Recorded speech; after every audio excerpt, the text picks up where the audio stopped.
नमस्कार। आज हम एक ऐसे केस की पड़ताल करने वाले हैं जिसने 2 शहरों को हिलाकर रख दिया और हमारे समाज के अंदर छिपे कुछ बेहद गंभीर खतरों पर सवाल उठाए। ये कहानी एक ऐसी नौजवान लड़की की है जिसके सामने उसका पूरा भविष्य पड़ा था।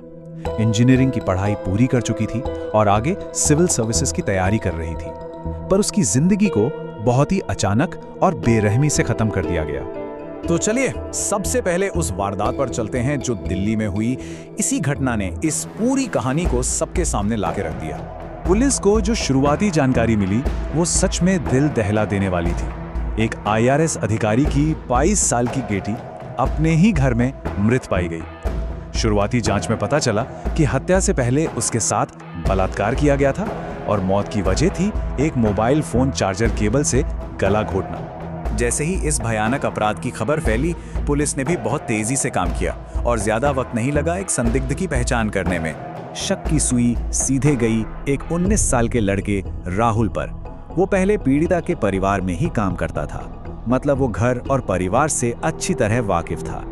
राहुल का उस घर से एक कनेक्शन था। उसे करीब 1 महीना पहले ही नौकरी से निकाला गया था और वजह, वो दूसरे स्टाफ से पैसे उधार लेता था पर उन्हें कभी वापस नहीं करता था।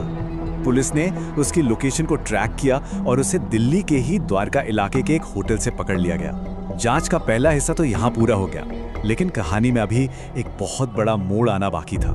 यहीं से केस ने एक ऐसा मोड़ लिया जिसके बारे में किसी ने सोचा भी नहीं था। जैसे जैसे जांच आगे बढ़ी, एक और डरावनी हकीकत सामने आने लगी। सवाल ये उठा कि क्या दिल्ली में जो हुआ वो राहुल का अकेला जुर्म था, और इसका जवाब वाकई में चौंकाने वाला था। जांच में पुलिस को पता चला कि दिल्ली में इस वारदात को अंजाम देने से सिर्फ कुछ घंटे पहले राहुल ने अपने गांव अलवर में एक और महिला पर कथित तौर पर हमला किया था। तो ये सब कुछ सिर्फ 2 दिनों के अंदर कैसे हुआ? चलिए इन घटनाओं के सिलसिले को समझते हैं। तो देखिए, पहले दिन अलवर में उसने कथित तौर पर अपने ही एक दोस्त की पत्नी के साथ बलात्कार किया। उसी दिन वो अलवर से दिल्ली के लिए रवाना हो गया। फिर आया दूसरा दिन दिल्ली। वो ईस्ट ऑफ कैलाश के घर में घुसा और वहां दूसरा बलात्कार और फिर हत्या की वारदात को अंजाम दिया। और उसी दिन बाद में दिल्ली पुलिस ने उसे द्वारका के होटल से गिरफ्तार भी कर लिया।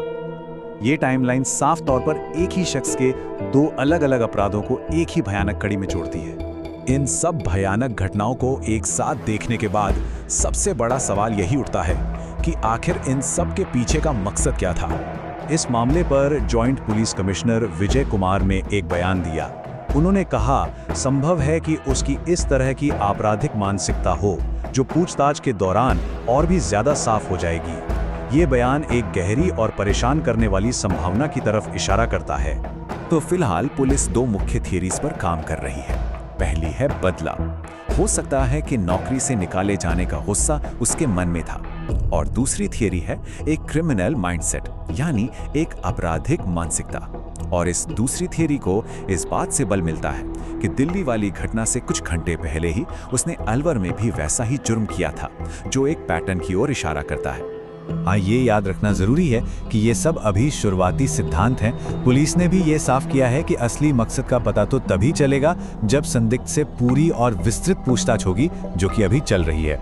और आखिर में ये पूरा मामला हमें एक बड़े सवाल के साथ छोड़ जाता है कि इस तरह के केस बढ़ती हुई हिंसा के बारे में क्या बताते हैं, और क्या ऐसे कोई संकेत होते हैं जिन्हें शायद हम या समाज नजरअंदाज कर देते हैं।